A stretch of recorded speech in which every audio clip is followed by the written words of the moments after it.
देते हैं। लेकिन क्या आपने कभी सोचा है जिस इंसान को हमने जमीन के अंदर दफनाया है, क्या ऐसा नहीं हो सकता कि उसमें से कुछ इंसान ऐसे हों जो जमीन के अंदर नहीं रहना चाहते बल्कि बाहर वापस आना चाहते हैं। आज की कहानी एक ऐसे ही डरावने कब्रिस्तान की है। एक ऐसा कब्रिस्तान जहाँ पर जो भी ये सोच के गया कि यहाँ पर तो लाशें सो रही हैं, वो कभी वापस नहीं आ पाया, क्योंकि ऐसा माना जाता है कि इस कब्रिस्तान में मरे हुए लोग सो नहीं रहे होते हैं, वो इंतजार कर रहे होते हैं किसी के आने का। ये 1992 के सुल्तानपुर गांव की बहुत ही इंटरेस्टिंग लेकिन डरावनी सी स्टोरी है। लेकिन इस डरावनी कहानी में आगे बढ़ने से पहले, हेलो गाइस, मेरा नाम है अविनाश कुमार और आप देख रहे हो सीखो ऑफिशियल। 1992 की सुल्तानपुर गांव में एक बहुत ही पुराना, लगभग 200 साल पुराना एक कब्रिस्तान हुआ करता था। वहाँ पर बहुत सारी पुरानी कब्रें थी और बहुत सारी कब्रें ऐसी भी थी जो बहुत ही ज्यादा पुरानी थी, लेकिन उन पुरानी कब्रों पर कोई ध्यान नहीं देता था। अभी जो सुल्तानपुर वाला कब्रिस्तान है, इसके केयर टेकर थे जिनका नाम था बशीर चाचा। ये 60 साल के थे और वहाँ पर एक पुरानी सी झोपड़ी में अकेले रहते थे। कई बार लोग उनसे पूछते भी थे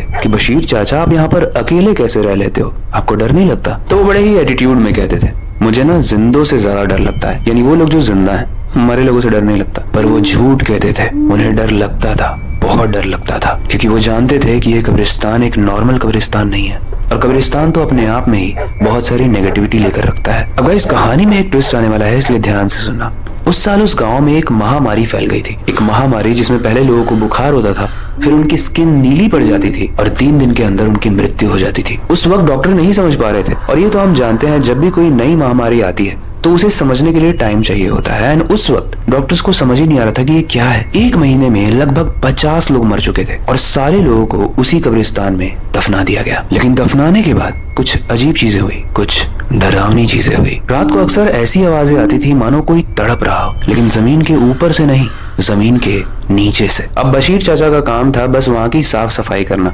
तो वो जब सुबह साफ सफाई करने के लिए उठते थे तो वो देखते थे कि कुछ कब्रों की मिट्टी हटी हुई है, लेकिन वो मिट्टी इस तरीके से खोदी गई थी मानो किसी ने बाहर से नहीं बल्कि अंदर से ही उसको खोदने की कोशिश की गई हो। उस कब्रिस्तान से धीरे धीरे इतनी ज्यादा डरावनी आवाजें आने लगी जिसकी वजह से कुत्ते भी उस कब्रिस्तान के अंदर नहीं आते, अब वो बाउंड्री से ही भौंकने के बाद चले जाते थे। और एक रात कुछ अजीब हुआ।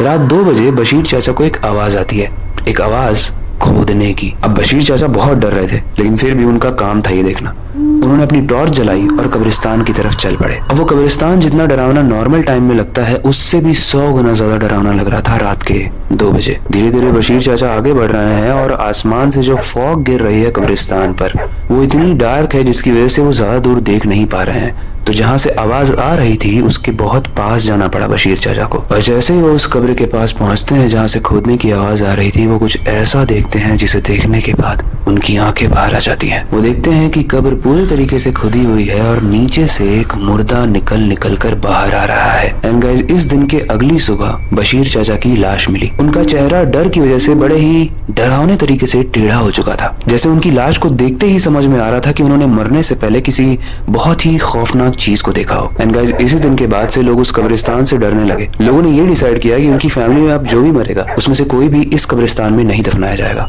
क्योंकि इस कब्रिस्तान में कुछ गड़बड़ है। इस कब्रिस्तान में मुर्दे बाहर आ जाते हैं। और लोगों ने यहाँ पर आना भी बंद कर दिया। समय बीता और लगभग 32 साल के बाद सुल्तानपुर वही था, लेकिन सुल्तानपुर का ये जो कब्रिस्तान था ये एकदम वीरान हो चुका था, क्योंकि वहाँ कोई नहीं जाता था, सब डरते थे वहाँ से। ये कहानी जनरेशंस में पास हो चुकी थी और जो बच्चे भी बड़े हुए थे वो भी वहाँ पर जाने से डरते थे। लेकिन यूट्यूब का जमाना आ चुका था, सोशल मीडिया का जमाना आ चुका था और यहीं पर एंट्री लेता है हमारी कहानी का रोहन। रोहन जो दिल्ली का था, एक यूट्यूबर था और उसे व्लॉग बनाना था, क्योंकि वो जानता था कि ऐसी चीजों में व्यूज बहुत आते हैं और पहली वीडियो अगर बहुत ही चटकदार हो जिसमें भूत दिख जाए या फिर वो लोग दिख जाए जो इस कब्रिस्तान को बदनाम किए हैं, क्योंकि रोहन ऐसा मानता था कि यहाँ पर कुछ भी नहीं है, ये बस मनगढ़ंत बातें हैं। उसने अपना कैमरा उठाया और अपने दोस्तों के साथ सुल्तानपुर आ गया। रात में उन्होंने कब्रिस्तान के पास में ही कैंप डाला, वहाँ पर आग जलाई और आग जलाते हुए वो लोग बात कर रहे थे, जिसमें रोहन बोलता है कि तुम लोगों को पता है ये बहुत डरावना कब्रिस्तान है, लेकिन यहाँ का व्लॉग अगर मैंने बना लिया ना तो सब मेरे फैन हो जाएंगे। उसके साथ थे उसके 2 दोस्त, विशाल और आकाश। तीनों ही आपस में बात कर रहे थे। वहाँ पर कैंपिंग करते वक्त वो मैगी बना रहे थे, चाय बना रहे थे। एंड ऐसा माना जाता है कि जो खाने की स्मेल होती है वो काफी दूर तक जाती है। इनकी खाने की स्मेल उड़ के कब्रिस्तान तक जा रही थी, लेकिन आगे जो होने वाला था उस चीज से ये लोग बिल्कुल ही अनजान थे। ये लोग मस्ती कर रहे हैं, मौज कर रहे हैं और सोच रहे हैं कि रात के 2 बजे हम लोग निकलेंगे यहाँ से कब्रिस्तान की तरफ। आपस में बात कर रहे हैं, हंसी मजाक कर रहे हैं, खूब चिल्ला चिल्ला के। लेकिन तभी रौनक को कुछ आवाज आती है, आवाज जैसे कुछ खोदा जा रहा हो। जब रौनक अपने बाकी दोनों दोस्तों से बोलता है कि तुम लोगों को कुछ आवाज आ रही है, तो वो लोग बोलते हैं नहीं हमें तो कोई आवाज नहीं आ रही। इसलिए रौनक भी इस चीज को इग्नोर कर देता है, लेकिन ये आवाज थी मुर्दों के निकलने की। अब तीनों इस तरीके से बैठे थे कि तीनों को एक एक अलग अलग डायरेक्शन दिख रहा था। जैसे रौनक यहाँ बैठा हुआ था, उसके सामने विशाल बैठा हुआ था और इस तरफ आकाश बैठा हुआ था। तो जो कब्रिस्तान था ना वो आकाश के सामने वाली तरफ था। अब तीनों ही आपस में बात कर रहे थे, तभी आकाश को कब्रिस्तान की तरफ से एक भीड़ आती हुई दिखती है। आकाश रौनक से बोलता है कि भाई कुछ लोग आ रहे हैं वहां से। रौनक भी कब्रिस्तान की तरफ देखता है, विशाल भी कब्रिस्तान की तरफ देखता है और धीरे धीरे वो भीड़ पास आ रही थी। एंड गाइस उन लोगों ने जो देखा वो देखने के बाद वो वहां से बहुत तेजी से भागे, क्योंकि उन्होंने देखा कि कब्रिस्तान की तरफ से एक मुर्दों की फौज आ रही है। किसी का गर्दन टेढ़ा है, किसी के हाथ टूटे हुए हैं, कोई पूरे तरीके से जला हुआ है, कोई पूरा कंकाल है, लेकिन वो चलते हुए इनकी तरफ आ रहा है, क्योंकि उन लोगों को इनके खाने की स्मेल आ गई थी और उन्हें अब भूख लग गई थी। इस चीज को देखने के बाद तीनों बहुत डर जाते हैं। वो अपने टेंट को बिना उठाए बस अपना कैमरा उठाते हैं और उसे रिकॉर्ड करने की कोशिश करते हैं। लेकिन विशाल और आकाश बोलते हैं कि रौनक तेरा दिमाग खराब है क्या, ये रिकॉर्ड करने का टाइम नहीं है, भाग यहाँ से। रौनक फिर भी अपने कैमरे को ऑन कर ही रहा होता है, लेकिन उसका कैमरा नीचे गिर जाता है और उसके सामने एकदम होता है एक ज़ॉम्बी, यानी एक मरा हुआ इंसान जो जिंदा होकर सामने आया। और ऐसा माना जाता है कि उसने रौनक के गर्दन को पकड़ा अपने दांतों से और इतनी टाइटली पकड़ा जिससे नोचकर उसने रौनक का वोकल कॉर्ड ही फाड़ दिया और रौनक इमीडिएटली मर गया। इस चीज को देखकर विशाल और आकाश बहुत तेज से चिल्लाया और वहां से भागने लगे। जंगल बहुत गहरा था, लेकिन फिर भी वो काफी दूर तक भाग गया है। वहां पर उन्हें एक जाती हुई कार दिखी जिसमें उन्होंने लिफ्ट मांगी। पीछे मुर्दों की सेना आ ही रही थी, इसलिए कार वाले ने डर के लिफ्ट नहीं दी।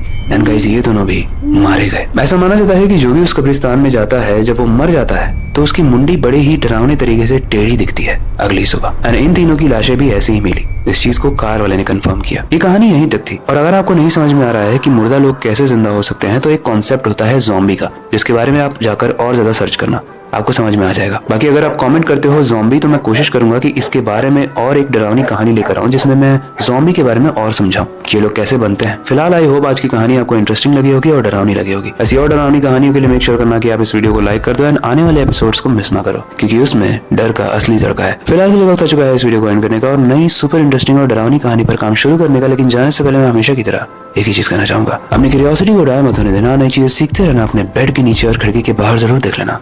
मिलते हैं अगली वीडियो में।